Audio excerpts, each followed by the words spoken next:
لکھا ہے کہ میرے کزن نے مجھ سے پیسے لیے، اب دیکھ نہیں رہا ہے، بس وہ اللہ سے مانگے خیر ہو جائے گی، اللہ اس کا دل نرم کرے۔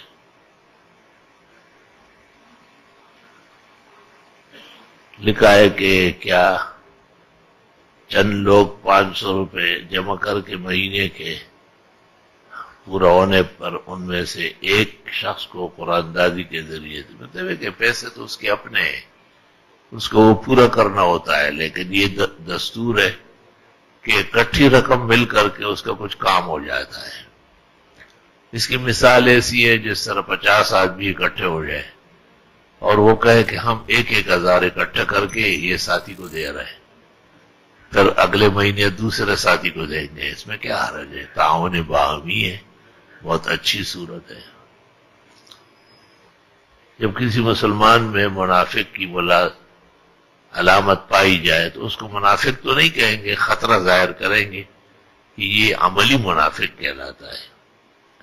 اللہ تعالیٰ آپ کو کامل و اکمل صحت و شفا کے ساتھ بار بار حج اور عمرے، آمین آمین، اللہ سب حاضرین کو نصیب فرمائے۔ آپ کی یہ پیاری محبت بھری دعا ہے جس کے پڑھتے ہوئے یہی سے حرم نظر آ رہا ہے۔ اللہ آپ کا منہ شیر و شکر فرمائے، اللہ آپ کی اچھی دعائیں کونین کا سرمایہ بنائے اور ہم بیمار اور عاجزوں کو بار بار آسانی سے بغیر تکلیف اور رنج کے حرمین شریفین حج عمرہ زیارات نصیب فرمائے۔ تسبیحات گننے میں دائیں ہاتھ کی کون سی انگلی سے؟ انگوٹھے سے شروع کریں گے اور چنگلی پہ جائیں گے پھر ادھر آئیں گے، یہ کیا بات ہے؟ بعض لوگ دائیں ہاتھ سے استنشاق کرتے ہیں، نہیں، منہ تو دائیں ہاتھ سے اور ناک بائیں ہاتھ کی انگلی سے، سنت طریقہ یہ ہے۔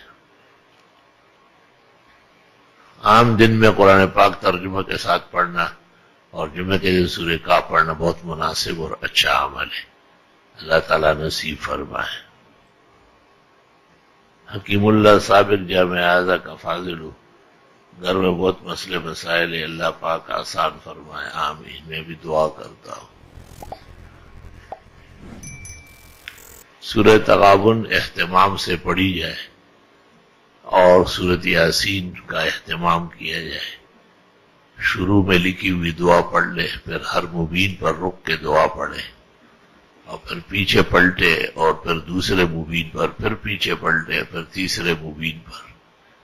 اس طرح سورۃ یاسین ختم ہونے تک 9 مرتبہ دعا ہو جائے گی۔ عادت الہیہ ہے کہ چند ہفتے میں اللہ بزرگ برتر وہ پریشانی دور فرما لیتا ہے۔